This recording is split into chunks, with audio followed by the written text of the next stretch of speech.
General Gerard Lake, 1st Viscount Lake, was a British general. He commanded British forces during the Irish Rebellion of 1798 and later served as Commander-in-Chief of the military in British India. Background: Lake entered the Foot Guards in 1758, becoming lieutenant in 1762, captain in 1776, major in 1784, and lieutenant colonel in 1792, by which time he was a general officer in the army. He served with his regiment in Germany between 1760 and 1762, and with a composite battalion in the Battle of Yorktown of 1781. After this he was equerry to the Prince of Wales, afterwards George IV. In 1790, he became a major general, and in 1793 was appointed to command the Guards Brigade in the Duke of York and Albany's army in Flanders during the French Revolutionary Wars.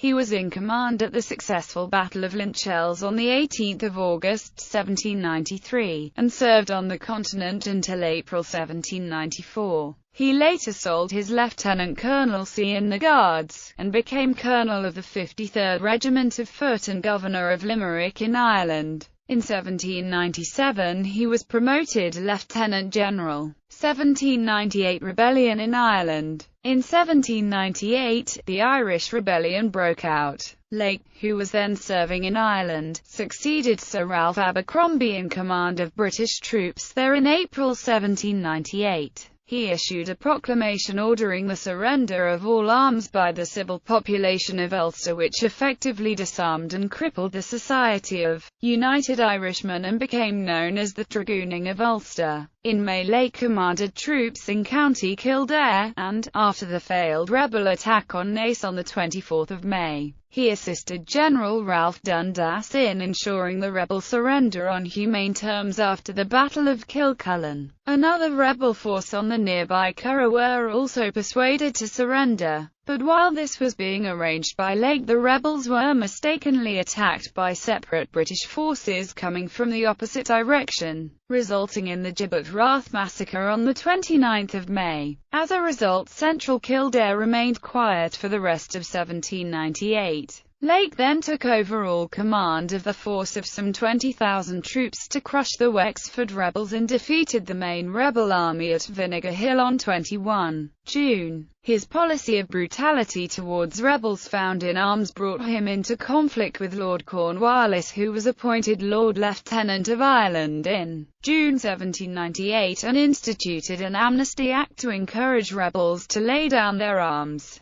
In August, Cornwallis sent Lake to oppose a French expedition of 1,000 troops which had landed at Killala Bay, County Mayo on 23 August. On 29 August, Lake arrived at Castlebar with a force of 6,000 militia and witnessed the rout of his troops under General Hely Hutchinson at the Battle of Castlebar. He defeated the French at the Battle of Ballinamuck on 8 September. Indian campaigns. In 1799, Lake returned to England, and soon afterwards travelled to British India where he was appointed Commander-in-Chief. He took up his duties at Calcutta in July 1801, and applied himself to the improvement of the East India Company Army, especially in the direction of making all arms, infantry, cavalry and artillery, more mobile and more manageable. In 1802 he was made a full general. On the outbreak the Second Anglo-Maratha War in 1803, General Lake took the field against all at Scindia, and within 2 months defeated the Marathas at Cole. After storming Aligarh Fort during the Battle of Aligarh, he then took Delhi and Agra, and won a victory at the Battle of Laswari,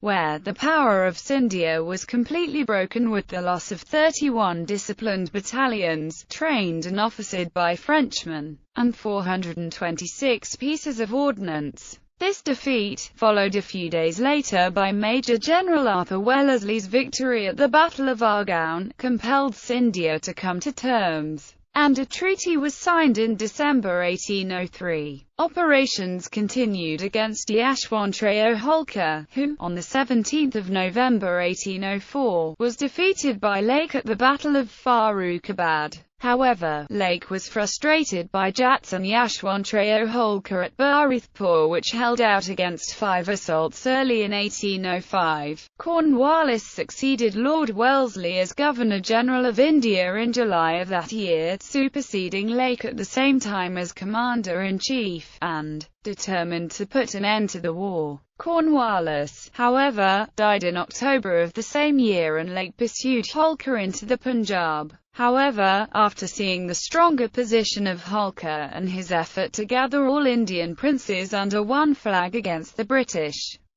East India Company signed a peace treaty with Holkar which returned to him all his territory and promised no further interference from the company. Lord Wellesley in a dispatch attributed much of the success of the war to Lake's matchless energy, ability and valour. For his services, Lake received the thanks of Parliament, and, in September 1804, was rewarded by being created Baron Lake of Delhi and Laswarri and of Aston Clinton in the county of Buckingham. From 1801 to 1805 Lake was Commander-in-Chief, India. Then gained from 1805 to 1807 as his successor John Graves Simcoe had died before heading off to India. At the conclusion of the war he returned to England, and in 1807 he was created Viscount Lake of Delhi and Laswarri and of Aston Clinton in the county of Buckingham. Parliamentary career. Like many contemporaries, Lake pursued both a parliamentary and military career. He represented Aylesbury in the British House of Commons from 1790 to 1802, and he also was brought into the Irish House of Commons by the government as member for Armagh in 1799 to vote for the Act of Union. He died in London on the 20th of February 1808.